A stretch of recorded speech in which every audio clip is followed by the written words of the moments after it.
Bonjour, ce mois-ci nous accueillons dans notre podcast du mois Jonathan Vasseur, auxiliaire vétérinaire. Il va venir partager avec nous la passion qu'il a pour son métier, ses atouts, ses défis aussi qu'il rencontre au quotidien et nous partager finalement le pourquoi il a choisi ce métier, car vous verrez, Jonathan a un parcours un peu atypique. C'est la raison pour laquelle je vous propose d'écouter cette interview exclusive de Jonathan Vasseur. À tout de suite. Bonjour et bienvenue sur l'ASV Podcast, le podcast spécialement conçu pour les auxiliaires vétérinaires, créé par VetFamily, mon réseau de cœur, et animé par moi-même, Florence Benez. J'aurai le plaisir de vous accompagner lors d'émissions pour votre bien-être personnel et professionnel évidemment. Alors viens vite me retrouver pour des émissions, pour des conseils, pour des interviews, pour des trucs et astuces qui feront de ton quotidien une bulle de sérénité, de bien-être, de professionnalisme, bref, tout un cocktail pour ton plus grand bonheur. À tout de suite. Alors, comme promis, on accueille aujourd'hui Jonathan qui est auxiliaire vétérinaire et d'ores et déjà, je le laisse se présenter. Jonathan, bonjour. Bonjour. Alors, est-ce que tu peux nous en dire un peu plus sur qui tu es, Jonathan ? Oui, alors moi je suis Jonathan, du coup, 31 ans, donc je suis ASV depuis maintenant, vraiment en poste depuis une année, on va dire, suite à une reconversion professionnelle. J'ai un parcours assez dense, j'ai eu pas mal d'expériences du coup différentes, mais notamment en effet dans le commerce et tout ça, pendant plusieurs années, au moins 7 ou 8 ans quand même. Et il est arrivé un moment où j'en ai eu un petit peu assez, j'ai cherché une reconversion, un vrai métier où je me sentais bien et utile. Et après un peu de recherche, le métier d'ASV s'est un peu imposé pour ces choix-là. Alors, bien et utile, c'est ce que je retiens dans ce que tu viens de dire, un métier qui est finalement du sens, quoi, c'est ça ?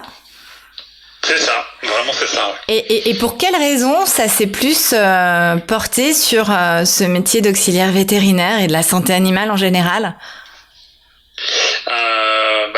L'histoire, enfin le début de l'histoire est un peu bateau, mais c'est vrai que depuis très longtemps je voulais faire ce métier, un peu comme quand on sort d'école ou un peu un rêve de gosse, parce que travailler avec les animaux c'est toujours quelque chose qui est très attrayant, mais qui s'est pas réalisé par soit manque de moyens ou de choses comme ça. Et puis en étant un peu plus posé et acquis, ça a enfin pu se réaliser.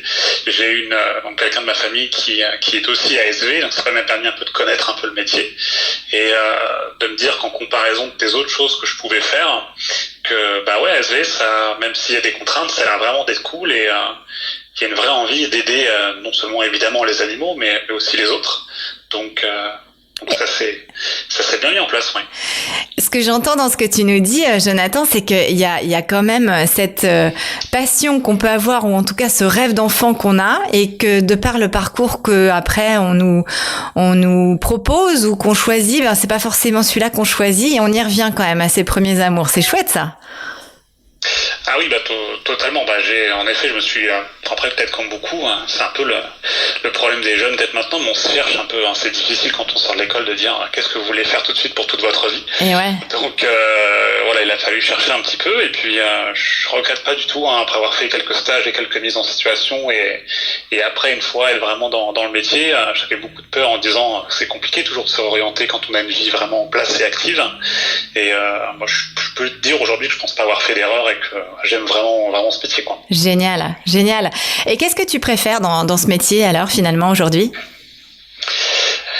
Ce que je préfère aujourd'hui, il y a beaucoup de choses, mais j'aime cette alors qui est aussi un frein pour certains, mais j'aime cette polyvalence qu'on a de vraiment être tout, quoi. C'est-à-dire d'être infirmière, mais d'être aussi à l'accueil, de s'occuper aussi de la vente, des commandes, de faire un petit peu de social, un petit peu aussi avec les gens quand même. Il y a un vrai contact qui est très très proche dans toutes les situations, et qu'en fait, contrairement à mes expériences d'avant où toutes les journées un petit peu quand on maîtrisait le métier se ressemblaient, là presque chaque journée est différente à sa façon, avec des cas différents, des expériences différentes, et puis même si c'est toujours un petit peu stressant le côté urgence, ça rend la journée tout toujours un petit peu inattendu. Donc on s'ennuie jamais en fait, c'est ça qui est chouette. Et c'est vraiment intéressant ce que tu nous dis parce que là pour le coup on aurait tendance à se dire tiens c'est plus un métier d'abord de femme, hein, tu l'as bien constaté je pense.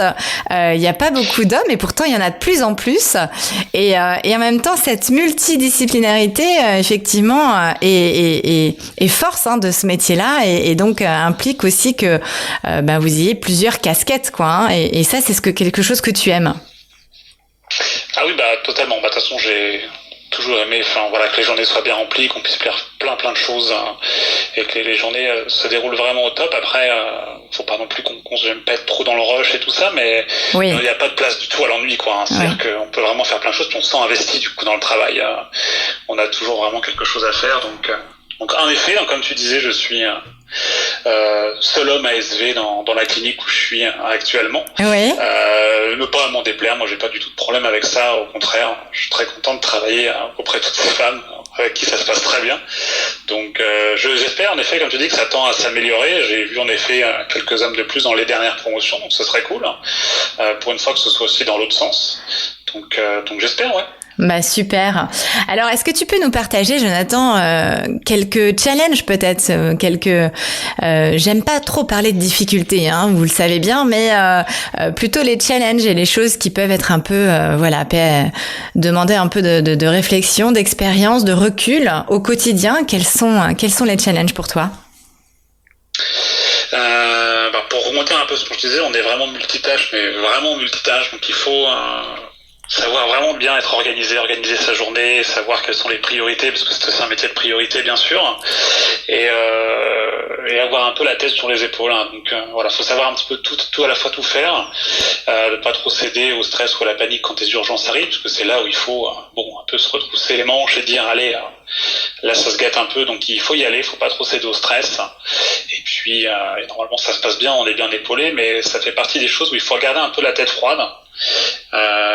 Et puis évidemment ça on l'a tous un petit peu, mais je crois que je pense que c'est peu importe le métier, dès qu'on a du contact, de pouvoir gérer aussi les personnes qui sont soit en effet un peu mécontentes ou difficiles, mais aussi en détresse, parce que c'est une toute autre sorte d'approche, des choses qu'on n'apprend pas forcément en formation.